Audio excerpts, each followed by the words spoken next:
Hello all, welcome to this session. In this session, I'm going to explain about position XPath function. So let's get started. Position XPath function is an optional function. Why I'm saying that position XPath function is an optional function? Let me demonstrate it practically with an example. For that, I'll open the browser and take you to a sample application page which is on my name. That is my first name Arun. You have to type. After that, you have to type my last name. That is moturi.github.io. Once you go to this website page, here there are two paragraphs. Okay. Now right click on this page and select inspect option. You will get the Google Chrome DevTools. Now expand all this or entire HTML code here. And on the right side, you click on this double arrow and select selector sub. Now here, by looking at this HTML code, I want to locate the paragraphs. How to locate the paragraphs on this particular page?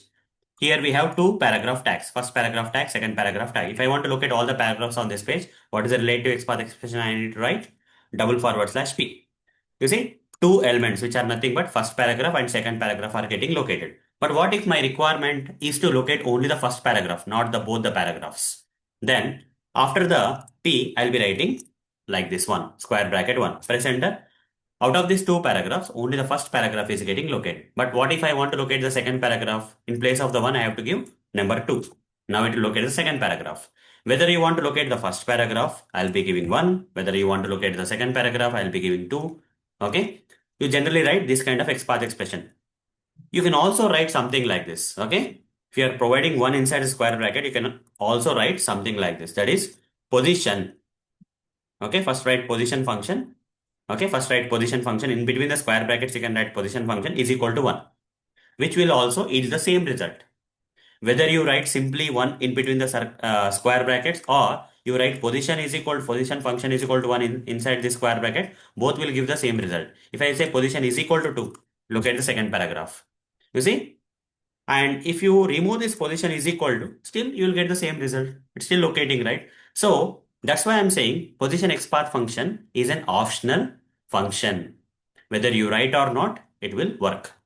So I can either write /p of 1 or I can also write /p square bracket. In this I can write, instead of simply providing 1, I can also write the position function is equal to 1.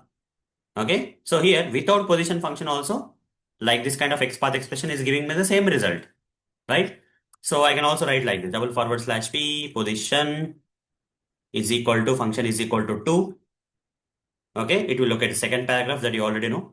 So without position function also, I can write the XPath expression. That means position function is optional. /p square bracket 2 will also work in the same manner the way this position function including XPath expression works. So both are same.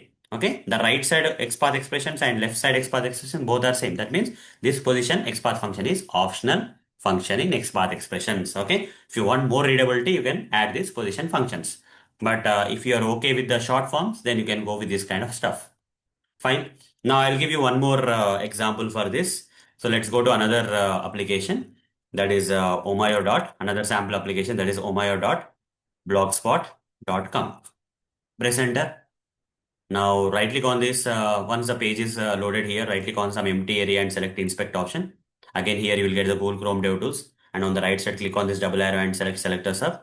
Now I want to locate all the input tag containing elements on this page. So if I say /tag name input, all the elements on this website page which have the input tag name will be located. Total 34 elements on this website page got located, right? Now I want to locate out of 34 elements, I want to locate the first element which is having the input tag on this website page. So what I will do, I would surround this with circular brackets. This concept of circular brackets I already covered in the previous sessions. Refer to that, guys. Okay. When we have to provide circular brackets for page level searching and when you don't have to provide the circular brackets for tag level searching, that concept I already covered in the previous sessions. So refer to that. So hoping that you already have learned this circular brackets concept in the previous session and proceeding. I want to find the first element on this website page which is having the input tag name in its HTML code. Press enter. This will locate. So instead of this, you can also write position function is equal to 1. This also works in the same fashion. What if I want to locate the fifth position element on this website page having the input tag? I can say position function is equal to 5. This is also same. Or I can remove this position is equal to and simply put square bracket 5. This is also same. Okay. So these are things, guys. Okay. I'm giving one more example here, double forward slash input. Whether I put circular brackets or not, doesn't matter. Okay. Whether this XPath expression contains circular brackets or not. If they have this indexing kind of value in between the square bracket, I can provide that indexing value in the XPath expression without the position XPath function. I can also use position XPath function also. Okay. The same XPath expression I can write like this also. That is square bracket position function is equal to 1. Like this also I can write. Both are same. Okay. Both are same. Here position XPath function is optional function. That's what you need to understand. Okay. So position XPath function will refer to the position of the element, right? So position or indexing number it will refer to, okay, which position element you want, okay? If there are multiple elements having the same, if the XPath expression is able to locate multiple elements, which position element out of that multiple elements this XPath expression is locating that you want, that you have to specify by specifying the position number, okay? But this position XPath function is optional function that you need to understand. Without that also I can write the short forms like this. So that's all for this session. See you in the next session. Thank you. Bye bye.